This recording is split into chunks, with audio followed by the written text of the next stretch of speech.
Thalassophobia is the persistent and intense fear of deep bodies of water, such as the ocean, seas, or lakes. Subnautica has its own way of showing true fear to a player. I jumped into the game not really knowing much about it, nor being thoughtful of it being an underwater game.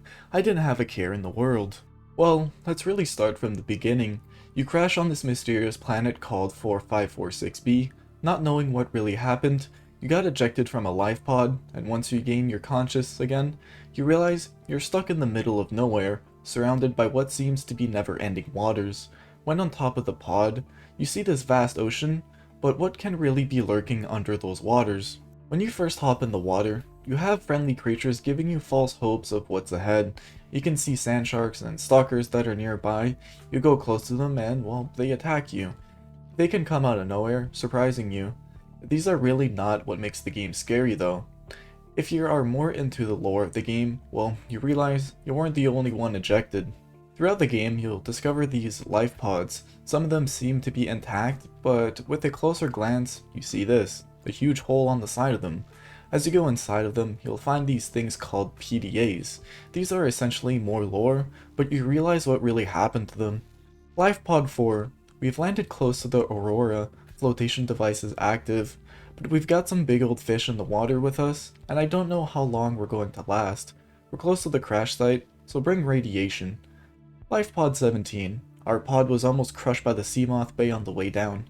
Now we're hanging on the edge of a cave system, and this grim looking snake thing's trying to eat us through the hull. Realization starts to set in. These life pods are 2 to 3 times your size. What possibly could have broken through some of these? Once you finally get to the crash zone, you'll encounter something you were not ready to see. A giant fish, a Leviathan, seemingly comes out of nowhere and tries to eat your sea moth. This thing is massive, and now, you really realize what happened in this life pod.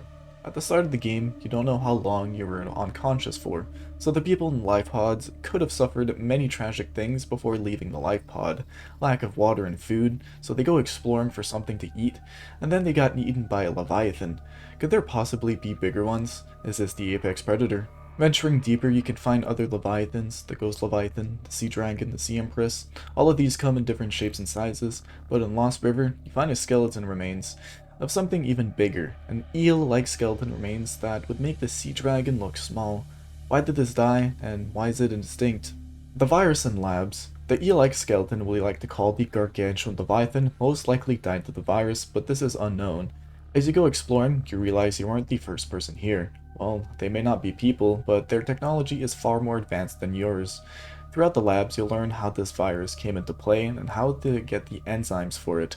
The last Sea Dragon is also in one of these ancient labs, and she talks to you throughout the game, getting some small glimpses on your screen of an unknown presence. The precursors built this giant cannon to stop anyone from coming onto the island. Your character is also infected, and you need to find a cure before you die. This adds on to another element of fear, because now not only are you afraid of this vast ocean, but also are racing against time to cure this virus. There's also one radio message that is quite eerie. Playing partially translated broadcast. 9 new biological subjects designated. Mode. Hunting. Analyzing.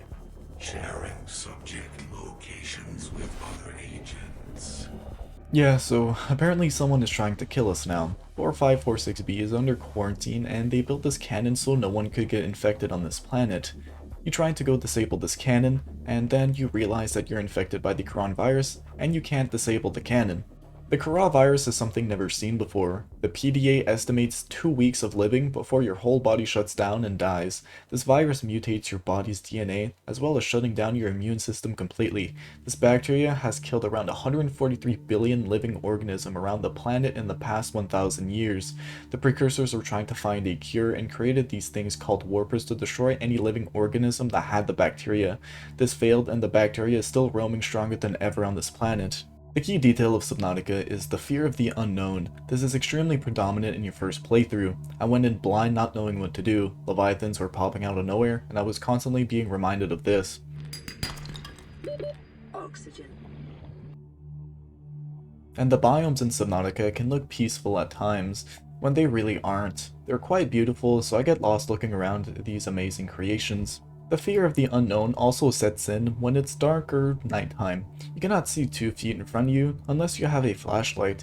Even with the flashlight, you're constantly reminded that you're underwater by bubbles going up on your screen, and in the distance you can see a shadow. Is it a peeper, or something trying to kill you? The deeper you go, the darker it gets as well.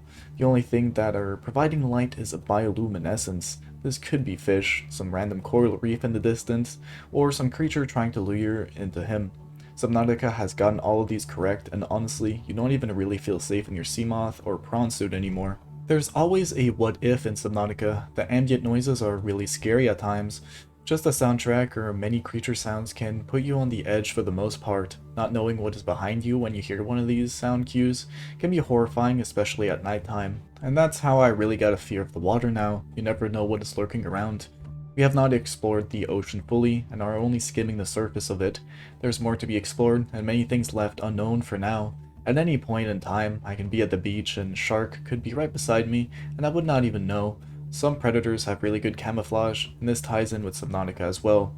I hope you enjoyed this video, and if you did, leave a like and sub, and I'll see you guys in the next one. Peace out.